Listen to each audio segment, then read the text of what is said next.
ଦେଖନ୍ତୁ ସାଙ୍ଗମାନେ ଏଇଟା ଝାରସୁଗୁଡ଼ାର ବିଟିଏମ୍ ଅଟେ। ଆଉ ଏଇଠି କେତେ ବଢ଼ିଆ ଶିବରାତ୍ରି ପାଇଁ ପୁରା ଡେକୋରେସନ୍ କରିଛନ୍ତି। ଚାଲନ୍ତୁ ଯିବା ଭୋଲେ ବାବାଙ୍କ ଦର୍ଶନ ପାଇଁ। ଏଇଟା ପୁରା ରାତିର 12ଟା ବାଜିଗଲାଣି। ଆଉ ଏଇଠି ମୁଁ ଆସିଛି ଭୋଲେ ବାବାଙ୍କୁ। ଦେଖନ୍ତୁ ମନ୍ଦିର କେତେ ସୁନ୍ଦର ଭାବରେ ଡେକୋରେସନ୍ କରିଛନ୍ତି। ଆଉ ଆପଣମାନେ ବହୁତ ଭଲ ପାଇବା ବି ଦେଉଛନ୍ତି ମୋ ଭିଡ଼ିଓରେ, ବହୁତ ଲାଇକ୍ ସେୟାର ସବସ୍କ୍ରାଇବ୍ ବି କରୁଛନ୍ତି। ଆଉ ଦେଖନ୍ତୁ ଆମର ଶିବରାତ୍ରି ମୋ ଜାଣିବାରେ ମନ୍ଦିରଟା ଆକ୍ଚୁଆଲି 76 ଇୟର୍ସର ବହୁତ ମାନେ ଆଗକୁ ହେଇଥିବ, କିନ୍ତୁ ପଛ ହେଇନଥିବ।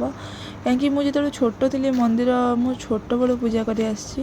ଆଉ ଏବେ ତ ବହୁତ ବଡ଼ ହେଇଗଲିଣି। ଆଉ ଦେଖନ୍ତୁ ଭଲ ଭାବରେ ମନ୍ଦିର ବହୁତ ଏଥର ପୁରା ୟୁନିକ୍ ଡେକୋରେସନ୍ ବି ହେଇଛି, ସାଜସଜ୍ଜା ବି ବହୁତ ୟୁନିକ୍ ହେଇଛି। ଆଉ ଆପଣମାନେ ଯଦି ଦେଖୁଥିବେ କେବେ ବି ଆସିଥିବେ ଏଇଠି। ଆଉ ବହୁତ ବ୍ୟବହାର ବି ଏଇଠି ସମସ୍ତଙ୍କର ବହୁତ ବ୍ୟବହାର, ଆଉ ଭିଡ଼ ବି ବହୁତ ହୁଏ। ଆପଣମାନେ ବିଶ୍ୱାସ କରିପାରିବେନି, ବହୁତ ଭିଡ଼ ହୁଏ। ଆଉ ସାଜସଜ୍ଜାରେ ବି ଏଥର କିଛି କମ୍ କରିନାହାନ୍ତି କମିଟି ମେମ୍ବର୍ସ ମାନେ ସମସ୍ତେ।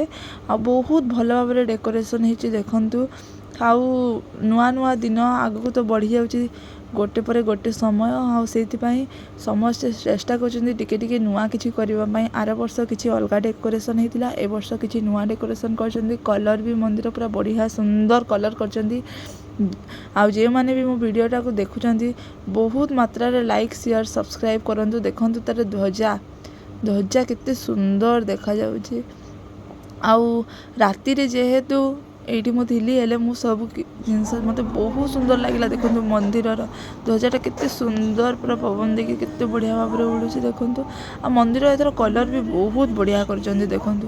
ଆଉ ଆପଣମାନଙ୍କୁ ସମସ୍ତଙ୍କୁ ମୋର ଅନୁରୋଧ, ମୋ ଭିଡ଼ିଓଟାକୁ ଭଲ ଭାବରେ ଦେଖନ୍ତୁ।